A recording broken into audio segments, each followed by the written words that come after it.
तो बच्चों, इस वीडियो के अंदर हम देखेंगे class 10th chapter number 1 real numbers की एक्सरसाइज 1.2 का इंट्रोडक्शन। तो सबसे पहले हम इसके अंदर पढ़ेंगे कि रियल नंबर्स जो होते हैं उसके अंदर कौन कौन से टाइप के नंबर होते हैं। हम 9th में थोड़ा सा पढ़ चुके हैं, उसी को हमें रिकॉल करना है बस। तो सबसे पहले हम देखते हैं कि रियल नंबर्स के टाइप क्या क्या होते हैं। तो रियल नंबर्स आपके दो तरीके के नंबर से मिलकर बनते हैं। पहले होते हैं जिन्हें हम कहते हैं रेशनल नंबर, और दूसरे होते हैं जिनको हम क्या कहते हैं, इर्रेशनल नंबर्स। ठीक है, अब बारी बारी से इन दोनों को हम समझेंगे, क्योंकि 1.2 में हमें इर्रेशनैलिटी प्रूव करनी है, तो उसके लिए हमें पता होना चाहिए इर्रेशनल नंबर क्या होते हैं। पहले देखते हैं रेशनल नंबर। तो रेशनल नंबर वो होते हैं जिनको आप पी अपॉन क्यू की फॉर्म में लिख सकते हो। तो rational number are those number which can be expressed in the form of p upon q। ठीक है, ऐसे नंबर जिनको हम p upon Q means numerator upon denominator की फॉर्म में लिख सकते हैं, उनको हम रेशनल नंबर कहते हैं। लेकिन यहाँ पर एक कंडीशन होती है कि q की वैल्यू क्या नहीं ले सकते हम, जीरो। मीन्स डिनोमिनेटर में कभी भी जीरो नहीं लोगे, क्योंकि अगर डिनोमिनेटर में जीरो आपने ले लिया तो उसका आंसर क्या लिखते हैं फिर हम, नॉट डिफाइन। ये चीज़ याद रखना। ठीक है, जैसे एग्जाम्पल के तौर पे अगर रेशनल नंबर आपने देखे होंगे, रेशनल नंबर क्या क्या होते हैं, जैसे 1/2, 3/5, 36/100, 3/7, 4/9। ये कुछ ऐसे नंबर हैं जिनको आप ये कह सकते हो कि ये सारे के सारे कैसे नंबर है, रेशनल नंबर, क्योंकि इनकी कैसी फॉर्म है, पी अपॉन क्यू की फॉर्म। यहाँ तक कि जीरो भी एक रेशनल नंबर है, क्योंकि इसके अपॉन में कुछ नहीं है, तो क्या मान सकते हैं हम, 1 मान सकते हैं। समझ में आया इतना।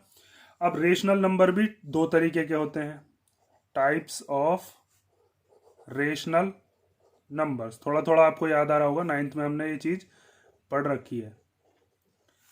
टाइप्स ऑफ रेशनल नंबर में जो सबसे पहला होता है आपका, उसको हम कहते हैं टर्मिनेटिंग डेसिमल।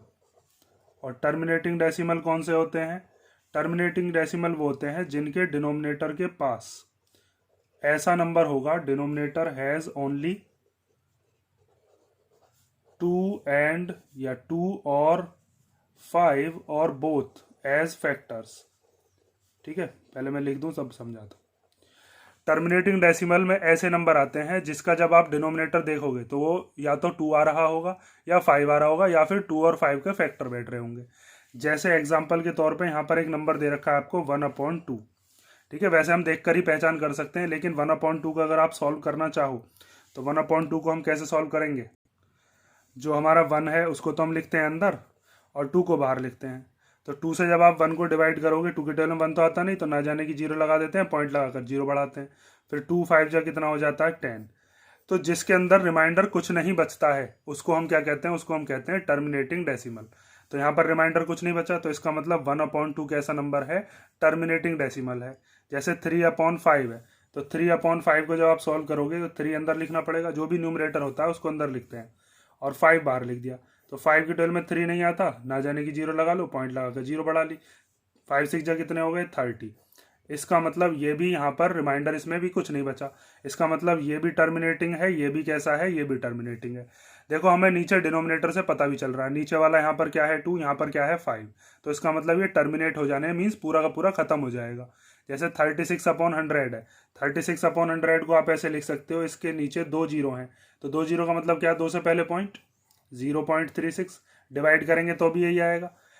और अगर आप वैसे भी डायरेक्ट देखना चाहो तो 100 के पास क्या क्या फैक्टर आते हैं, 100 को जब आप लिखोगे 2 के टेबल में 50 बार आता है, 2 के टेबल में फिर ये 25 बार आता है, 25 5 के में आता है 5 बार, और फिर 5 आता है अपने में ही 1 बार। तो 100 के फैक्टर्स के पास या तो 2 है या फिर 5 है। तो मैंने यहाँ पर यही चीज बताई है कि अगर डिनोमिनेटर के पास या तो 2 हो बस, जैसे यहाँ पर बस 2 है, या फिर बस 5 हो, जैसे यहाँ पर इस वाले में क्या है बस 5, या 2 और 5 के फैक्टर वाला हो, जैसे ये 100 है, इसके पास क्या आ रहे हैं बस 2 और 5। तो ऐसे नंबर को हम क्या कहते हैं, ऐसे नंबर को हम कहते हैं टर्मिनेटिंग डेसिमल। बिना डिवाइड करे भी हम पहचान कर सकते हैं। और दूसरे कौन से होते हैं, दूसरे होते हैं हमारे पास non terminating repeating decimal. Non terminating repeating decimal. ठीक है, रिपीटिंग को ये कई जगह पर रिकरिंग भी लिखता है, रिकरिंग डेसिमल। तो ऐसे नंबर जिनके पास 2 और 5 के अलावा भी कोई नंबर बैठ जाए उनको हम क्या कहते हैं, उनको हम नॉन टर्मिनेटिंग रिपीटिंग डेसिमल कहते हैं। अगर इसकी भी डेफिनेशन मेरे साथ के साथ नोट्स बनाते रहे करो, इसमें आप लिख दोगे कि denominator has factors other than 2 and 5। ऐसे नंबर जिनके पास 2 और 5 के अलावा भी कोई फैक्टर बैठ जाए उनको हम क्या कहते हैं, उनको हम कहते हैं नॉन टर्मिनेटिंग रिपीटिंग डेसिमल। जैसे एक एग्जांपल लेते हैं, जैसे 10/3, ठीक है। तो 10/3 में यहाँ पर आपको दिख रहा होगा डिनोमिनेटर में क्या है 3, तो 2 और 5 से तो अलग है ये 3। तो जब आप इसको डिवाइड करोगे 10 को 3 से, तो 3 3 जा कितना हो जाएगा 9, 10 में से 9 गया तो 1, पॉइंट लगाकर 0 बढ़ा लेंगे, फिर 3 3 जा 9, फिर 1 बचा, पॉइंट लगाकर 0 बढ़ा लेंगे, फिर 3 3 जा 9। तो इसका मतलब 10/3 में ये जो वाला जो 3 है पॉइंट के बाद वाला, ये तो रिपीट होने लगा। इसीलिए हम इसको क्या लिख लेते हैं, 10/3 इक्वल टू 3.3, और इसके ऊपर यहाँ पर बार लगा देते हैं। बार का मतलब ये चीज़ रिपीट हो रही है, बार बार आ रही है। तो ऐसे नंबर्स को हम क्या कहते हैं, नॉन टर्मिनेटिंग रिपीटिंग डेसिमल कहते हैं। समझ में आया ना बात। अब ऐसे नंबर हमने 9th क्लास में ही पढ़े थे। इसको ऐसे लिखना मीन्स, अगर ये फ्रैक्शन के अंदर लिखा हुआ है तो फ्रैक्शन को हम इस तरीके से लिखना तो हम बहुत सिंपल जानते हैं, डिवाइड कर देंगे। लेकिन ऐसे बार वाले को ऐसे कैसे लिखते हैं, हम 9th क्लास में फर्स्ट चैप्टर में ये चीज़ पढ़ चुके हैं। और भी एक एग्जाम्पल देखते हैं हम, चलो। जैसे इसको रफ कर दूं पहले। जैसे 1/7 है, एक नंबर लिया हमने 1/7, ठीक है। तो 1/7 को जब आप सॉल्व करोगे तो 1 अंदर लिखोगे, 7 बाहर लिखोगे। 7 के टेबल में 1 तो आता नहीं, तो ना जाने की 0 लगा लेंगे, पॉइंट लगाकर 0 बढ़ा देंगे। 7 1 जा 7 हो गया, बचा कितना 3, पॉइंट लगा हुआ ही है तो 0 बढ़ा सकते हैं। 7 4 जा 28, कितना बचा 2, पॉइंट है ही तो फिर 0 बढ़ा लेते हैं हम। फिर 7 2 जा कितना हो गया 14, कितना बचेगा 6, पॉइंट लगा हुआ है फिर 0 बढ़ा ली। फिर उसके बाद 7 8 जा 56, कितना बचा 4, पॉइंट लगा हुआ है फिर 0 बढ़ा लो। 7 5 जा 35, उसके बाद बचा 5, पॉइंट लगा हुआ है फिर 0 बढ़ा लो। 7 7 जा 49। कब तक करेंगे ये तब तक करेंगे, देखो हमने शुरुआत जो करी थी, हम 1 को 7 से डिवाइड कर रहे थे और दोबारा से क्या आ गया, दोबारा से 1 आ गया। इसका मतलब दोबारा से ये सब चीज़ें रिपीट होंगी। तो इसका मतलब ये चीज़ें, इतनी सारी जो चीज़ें हैं 1 4 2 8 5 7, ये सारी की सारी डिजिट्स जो हैं रिपीट होने वाली हैं। तो ऐसे नंबर्स को हम क्या कहते हैं, नॉन टर्मिनेटिंग रिपीटिंग। ये कभी टर्मिनेट नहीं होगा, पूरा खत्म नहीं होगा, बस इसमें क्या होने लग जाएगा, रिपीट होने लग जाएगा। ये मैंने आपको इसलिए बताया है कि कई बार क्या होता है, जैसे इसके अंदर 1 2 3 4 5 6, इसके अंदर 6 डिजिट रिपीट हो रही हैं। इससे पहले जो मैंने अभी आपको बताया था 10/3, उसमें बस एक ही डिजिट रिपीट हो रही थी, 3.3 का बार। तो वो डिपेंड करता है क्वेश्चन के ऊपर कितनी डिजिट रिपीट होंगी। समझ गए ना इतनी चीज। अब जैसे अगर आपके पास एक दो एग्जांपल और मैं बताऊं, जैसे एक नंबर लिया जैसे 12/30, तो इसके अंदर बस यही चीज़ मत देखना कि ये जो नीचे वाला डिनोमिनेटर है और डिनोमिनेटर को ही बस देखने लग गए कि जी 30 का हमने करा, 2 के टेबल में ही कितनी बार आ गया 15 बार, और 15 आता है 3 के टेबल में 5 बार, और 5 आता है अपने ही टेबल में 1 बार। तो इसके पास तो 2 और 5 के अलावा देखो 3 भी है, और ये नॉन टर्मिनेटिंग रिपीटिंग हो गया। तो ये चीज़ गलत हो जाएगी। क्यों कि जब भी आपको ये टर्मिनेटिंग या non terminating repeating decimal check करना हो, उससे पहले जो भी आपके पास क्वेश्चन है उस क्वेश्चन को पहले सिंपलेस्ट फॉर्म में चेंज करोगे। अगर जैसे इसकी सिंपलेस्ट फॉर्म हो सकती है तब चेंज करेंगे, तब चेक करेंगे हम। जैसे 12 और 30 को आप 6 से डिवाइड कर सकते हो, 6 2 जा 12 और 6 5 जा 30, ये हो गया 2/5। अब इसके अपॉन में क्या रह गया, इसके अपॉन में है बस 5, और 5 जिसके लास्ट में होता है डिनोमिनेटर में उसको हम टर्मिनेटिंग डेसिमल कहते हैं। अगर आप बस 30 पर ध्यान दोगे, ऊपर वाले पे ध्यान ही नहीं दोगे, तो फिर आपका गलत हो जाएगा। फिर ये नॉन टर्मिनेटिंग रिपीटिंग ही मानोगे फिर आप इसको, बल्कि है ये कैसा 2/5 है टर्मिनेटिंग डेसिमल, क्योंकि ये दोनों को हम सिंपलेस्ट फॉर्म में सॉल्व कर सकते हैं। मैंने आपको जितने भी एग्जांपल बताए 1/7 10/3 ये सिंपलेस्ट फॉर्म में थे पहले से ही। तो कोई भी क्वेश्चन को पहले आप ये चीज़ें चेक कर लेना। ये दोनों आप समझ गए होंगे। एग्जाम्पल के तौर पर अगर आप लिखना चाहो तो इसके एग्जाम्पल लिख सकते हैं हम 10/3, और क्या लिख सकते हैं हम 1/7। ठीक है, इस तरीके से और भी एग्जाम्पल हो सकते हैं इसके। अब देखते हैं हम इर्रेशनल नंबर क्या होते हैं। तो इर्रेशनल नंबर वो होते हैं जिनको हम लिखते हैं which can not be expressed in the form of P/Q, which can not be expressed in the form of P/Q। मतलब ऐसे नंबर जिनको हम पी अपॉन क्यू की फॉर्म में नहीं लिख सकते, उन्हीं को हम क्या कहते हैं, इर्रेशनल नंबर्स। और ये वाले जो नंबर होते हैं ना, ये ना तो टर्मिनेट होते हैं, नॉन टर्मिनेटिंग, और ना ही इसमें कुछ रिपीट होता है, इनको हम क्या कहते हैं, नॉन टर्मिनेटिंग, नॉन रिपीटिंग। ना ही ये टर्मिनेट होंगे और ना ही इनके अंदर कोई चीज़ रिपीट होगी। जैसे यहाँ पर नॉन टर्मिनेटिंग रिपीटिंग जो थे, इसके अंदर कोई ना कोई चीज़ रिपीट होने लग गई थी, तो इनकी पी अपॉन क्यू की फॉर्म तो है ना, तो पी अपॉन क्यू की फॉर्म जिसकी होती है उसे रेशनल नंबर कहते हैं। इसमें ना टर्मिनेट होगा और ना ही रिपीट होगा, तो इनको हम क्या कहते हैं, इनको हम कहते हैं इर्रेशनल नंबर्स। एग्जाम्पल के तौर पे जो रूट वाले नंबर होते हैं, जैसे रूट के अंदर कोई प्राइम नंबर है, √2, √3, √5, उसके बाद √6। अब ये √6 प्राइम नंबर नहीं है, लेकिन इसके फैक्टर जब आप करोगे 2 और 3 तो बाहर नहीं निकल पाएगा, क्योंकि √6 में किसी भी चीज़ के जब तक पेयर नहीं बनेंगे, जैसे इसको आप 2 × 3 लिख सकते हो, पेयर बने नहीं, और जब तक पेयर नहीं बनेंगे बाहर नहीं आ सकता। √6 के बाद √7, √8, √10। अब आपके दिमाग में आ रहा होगा कि यहाँ पर √4 क्यों नहीं लिया, √9 क्यों नहीं लिया। तो देखो √4 जो है ना, √4 को आप क्या लिख सकते हो, √4 को आप लिख सकते हो 2 × 2, और यहाँ पर 2 के बन गए पेयर, और जिसके पेयर बन जाते हैं वो आ जाता है इसके रूट के बाहर, और इस 2 के अपॉन में कुछ नहीं है तो फिर क्या मान लेते हैं हम, 1। तो √4 जो है ये किस में आएगा, ये आएगा रेशनल नंबर में। इसी तरीके से यहाँ पर √9 नहीं है, तो √9 क्या है, √9 को हम लिख सकते हैं √3 × 3। तो यहाँ पर 3 के पेयर बन गए तो 3 बाहर आ जाएगा, इस 3 के अपॉन में कुछ नहीं है तो 1 मान लिया, तो ये 3/1 कैसा हो गया, ये तो रेशनल नंबर हो गया, क्योंकि इसकी पी अपॉन क्यू की फॉर्म बन सकती है। तो ऐसे नंबर जिसके अंदर से आप पेयर बनाकर बाहर निकाल सकते हो वो रेशनल में आएंगे, ये चीज़ याद रखनी है आपको, समझ गए।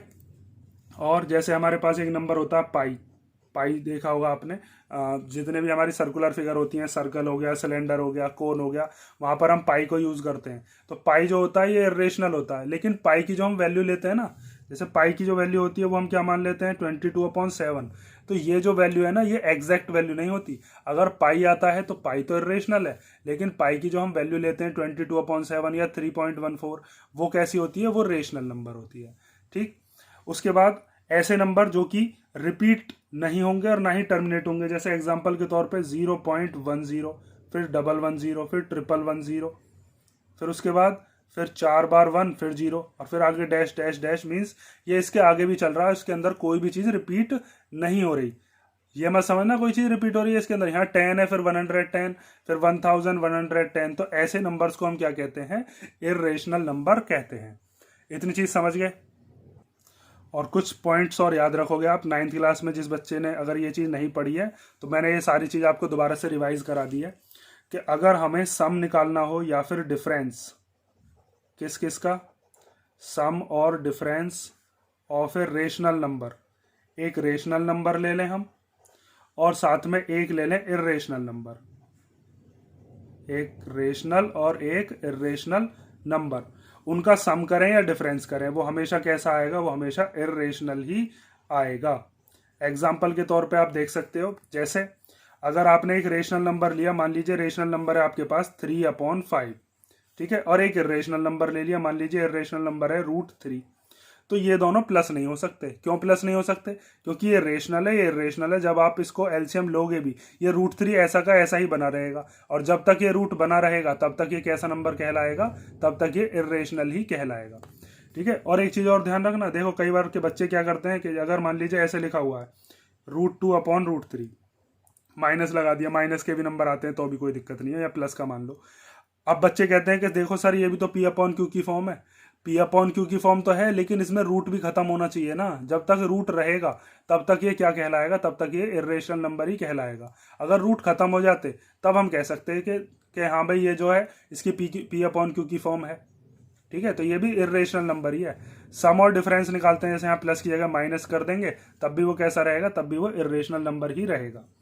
पहला पॉइंट समझ गए। दूसरे पॉइंट के अंदर अगर हम प्रोडक्ट निकालते हैं या कोशेंट, मीन्स डिवाइड करते हैं या फिर मल्टीप्लाई करते हैं, प्रोडक्ट और quotient of non zero rational number, आपको जीरो नहीं लेना, बस इसके अंदर ये कंडीशन याद रखना, नॉन जीरो रेशनल नंबर, और इसके साथ अगर आप इर्रेशनल नंबर की मल्टीप्लाई करते हो या डिवाइड करते हो, तब भी आपका आंसर कैसा आने वाला है, तब भी आपका आंसर इर्रेशनल ही आएगा।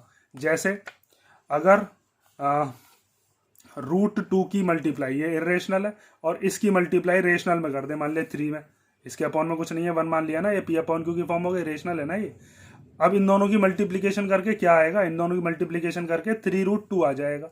तो 3√2 कैसा नंबर है, ये इरेशनल ही है। तो इसका मतलब अगर रेशनल की और इरेशनल की हम मल्टीप्लीकेशन करते हैं तब भी हमें क्या मिलता है, इरेशनल ही मिलता है। लेकिन ये चीज याद रखना, यहाँ पर हम कैसा नंबर मान रहे हैं, नॉन जीरो रेशनल नंबर। क्योंकि कई बच्चे क्या है, यहाँ पर थोड़ा सा एक्स्ट्रा सोच जाएंगे और वो कहेंगे कि सर देखो जीरो कैसा नंबर बताया था आपने, रेशनल, और इसमें इरेशनल नंबर की मल्टीप्लाई कर दी, तो जीरो की जब √2 में करेंगे तो कितना आ जाएगा, जीरो आ जाएगा। और देखो रेशनल आ गया, ये रेशनल है, ये इरेशनल है, और इनको मल्टीप्लीकेशन करके क्या आ गया, रेशनल आ गया। तो यहाँ पर मैं नॉन जीरो की बात कर रहा हूँ, जीरो नहीं लेना है। अगर जीरो के अलावा कोई भी नंबर लो, जैसे मैंने यहाँ पर एक रेशनल नंबर लिया 3 और एक इरेशनल है √2, इन दोनों की मल्टीप्लीकेशन करेंगे तो भी इरेशनल ही आएगा, डिवाइड करेंगे तो भी यही आएगा। जैसे अगर 3 के अपॉन में √2 ले लिया तो ये कैसा नंबर है, ये भी इरेशनल है। इतनी चीज समझ गए ना। अब इसी के ऊपर बेस्ड आपको एक थ्योरम दी गई है, जिसके अंदर हमें क्या करना है, √2 को इरेशनल नंबर प्रूव करना है। और उससे पहले एक स्टेटमेंट बताया है, उसके अंदर हमें बताया गया है कि अगर p कोई प्राइम नंबर है, उसके अंदर बताया कि अगर p कोई प्राइम नंबर है, देखो एक स्टेटमेंट हमें बताया है कि p अगर कोई प्राइम नंबर है और p डिवाइड कर रहा है किसको, a² को, तो p a को भी डिवाइड करेगा, जहां पर a क्या है, एक पॉजिटिव इंटीजर है। इस स्टेटमेंट को हम समझते हैं और फिर इसी थ्योरम के ऊपर बेस्ड हमें एक थ्योरम दी है, जिसके अंदर यहाँ पर ये मिसप्रिंट है, √2 इज इरेशनल, ये चीज हमें क्या करनी है, प्रूव। ये जो है ना थ्योरम 1.2, ये आपके एग्जामिनेशन पॉइंट ऑफ व्यू से नहीं है, बस इस स्टेटमेंट को हमें समझना है और इसी के ऊपर ये वाली थ्योरम हमें करनी है। ये वाली थ्योरम आ सकती है, और इसके बाद एक और है आपका एग्जांपल, जिसके अंदर हमें √3 इरेशनल नंबर प्रूव करना है। उसके बाद फिर एग्जांपल और है, इनको फिर हम प्रूव करेंगे, पहले इस स्टेटमेंट को हम समझते हैं। तो थ्योरम 1.2 दी है, जिसके अंदर हमसे कहा है कि let p be a prime number, p कोई प्राइम नंबर है और p डिवाइड्स a², p जो प्राइम नंबर है वो किसको डिवाइड करता है, a² को। Then p also divides a, तो p जो है वो किसको भी डिवाइड करेगा, a को भी डिवाइड करेगा। और यहाँ पर a क्या है, a कोई पॉजिटिव इंटीजर है। हम इसको एग्जाम्पल मान के भी करेंगे, पहले मैं इसकी थ्योरी आपको समझाता हूँ। इसके अंदर हमें क्या करना है, सबसे पहले हमें दे रखा है कि let p be a prime number, p क्या है, एक प्राइम नंबर है। और अगर हम मान लीजिए हमारे पास जो a पॉजिटिव इंटीजर है उसका प्राइम फैक्टराइजेशन करें, तो उसके प्राइम फैक्टराइजेशन क्या होंगे, प्राइम नंबर्स में ही होते हैं। भाई प्राइम फैक्टराइजेशन का मतलब क्या है, जब हम प्राइम फैक्टराइजेशन करते हैं किसी भी नंबर का, तो इधर की तरफ कैसे नंबर लेते हैं, हम प्राइम नंबर्स लेते हैं। तो इसका मतलब अगर हम प्राइम फैक्टराइजेशन करें, prime factorisation of positive integer a, positive integer हमें क्या दे रखा है, एक a दे रखा है। तो a के हमारे पास प्राइम फैक्टराइजेशन करने के बाद क्या नंबर आ सकते हैं, प्राइम नंबर आएंगे कुछ, और वो प्राइम नंबर क्या होंगे, जैसे हमने मान लिया p1, और क्या मान लिया, दूसरा प्राइम फैक्टर आ सकता है p2, p3, ये हो सकता है सारे के सारे सेम हो सकता है ये सारे के सारे अलग हों। जैसे अगर आप मान लीजिए आपके पास एक नंबर है पॉजिटिव 16, तो आप 16 का प्राइम फैक्टराइजेशन करोगे तो कितना आएगा, 2 के टेबल में आ जाएगा ये कितनी बार, 8 बार, 2 के टेबल में ये 4 बार, 4 आता है 2 के टेबल में 2 बार, और 2 आता है अपनी टेबल में 1 बार। तो ये p1 p2 p3 अलग अलग भी हो सकते हैं, एक जैसे भी हो सकते हैं। जैसे अगर मान लीजिए किसी बच्चे ने 15 लिया है वो प्राइम नंबर, तो 15 पॉजिटिव इंटीजर, तो इसके क्या होंगे, 3 5 जा और फिर 5 बन जा। तो ये p1 p2 p3 कुछ भी हो सकता है, ठीक है। और कहाँ तक जा रहे हैं, ये कितने प्राइम फैक्टर हो सकते हैं, जैसे यहाँ पर 4 है, यहाँ पर 2 हैं, तो हम कहाँ तक ले लेते हैं, n नेचुरल नंबर्स तक ले सकते हैं। अब हम कर देते हैं दोनों तरफ स्क्वायर, क्योंकि हमें क्या चाहिए, a² चाहिए। तो a² करने के लिए इसमें a में किसकी मल्टीप्लीकेशन कर देंगे, a की। तो इधर की तरफ भी जैसे यहाँ पर a की वैल्यू तो हमें पता है, उसकी वैल्यू पुट कर दो, तो ये हो जाएगी p1 p2 p3 और कहाँ तक, pn तक। ये यहाँ पर किसकी वैल्यू आ गई, a की। फिर इसी के मल्टीप्लाई में एक a और है, तो यहाँ पर हम क्या लिख सकते हैं, p1 into p2 into p3, और ये भी कहाँ तक जाएगा, pn तक। तो देखो जब a की a में मल्टीप्लीकेशन करेंगे तो क्या आ जाएगा, a²। जब p1 एक ये वाला है, एक ये वाला है, दोनों p1 की मल्टीप्लीकेशन करेंगे तो क्या आ जाएगा, p²। ऐसे ही p2 का स्क्वायर, ये p1 का स्क्वायर, यहाँ p2 का स्क्वायर, फिर मल्टीप्लाई p3 का स्क्वायर, और फिर ऐसे ही पी एन का स्क्वायर। अब आप यहां से एक चीज ध्यान से देखो कि अगर ए स्क्वायर के अपॉन में यहां पर मैं इस वाले प्राइम नंबर को लाना चाहूं, इधर मल्टीप्लीकेशन में इधर डिवीजन में आ जाएगा, ऐसे ए स्क्वायर के अपॉन में पी वन का स्क्वायर। तो क्या यहां पर आप नहीं देख रहे हो कि यहां पर अगर a है तो a के अपॉन में भी तो क्या आ सकता है p1।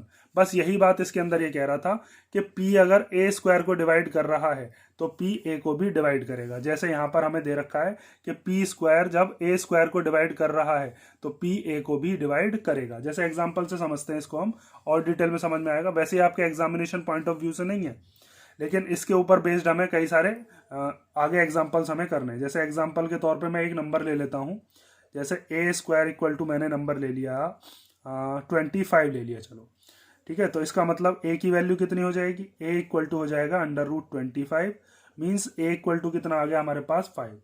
तो अगर आप ए स्क्वायर को इस तरीके से लिखते हो 5 × 5, तो ए को क्या लिखोगे, ए को लिखोगे 5। और अगर मान लीजिए मेरे पास जो प्राइम नंबर है जो कि 25 को भी काट दे और 5 को भी काट दे, ऐसा कौन सा है, मान लीजिए मैंने एक प्राइम नंबर ले लिया 5, तो अब ये 5 ए स्क्वायर को भी डिवाइड कर सकता है और ए को भी डिवाइड कर सकता है। भाई अगर ए स्क्वायर अपॉन पी है, ए स्क्वायर का मतलब क्या है, ए स्क्वायर का मतलब है 5 स्क्वायर और पी का मतलब क्या है 5, तो 5 के स्क्वायर को 5 डिवाइड कर देगा, 5 का स्क्वायर मतलब 25, तो ए को भी तो डिवाइड कर देगा पी। ए क्या है, ए हमारे पास 5 आया था ना अभी, जब ए स्क्वायर 25 था तो ए 5 था, और इसको भी डिवाइड कर सकता है ए प्राइम नंबर। बस यही चीज थी इसके अंदर, ठीक है। इस चीज के ऊपर बेस्ड हमें आगे चल के एग्जाम्पल करने हैं, जिसमें हमें √2 को प्रूव करना है कि √2 इरेशनल होता है, √3 इरेशनल होता है। वैसे तो लॉजिकल बात है, हमें पता है, लेकिन वहां पर हम कॉन्ट्राडिक्शन का मेथड लगाएंगे। इस चीज को आप कर लो, और फिलहाल फिर अब बाकी का जो है हम देखेंगे वो नेक्स्ट वीडियो के अंदर। अगर किसी चीज में कोई डाउट हो तो कमेंट करके पूछ लेना।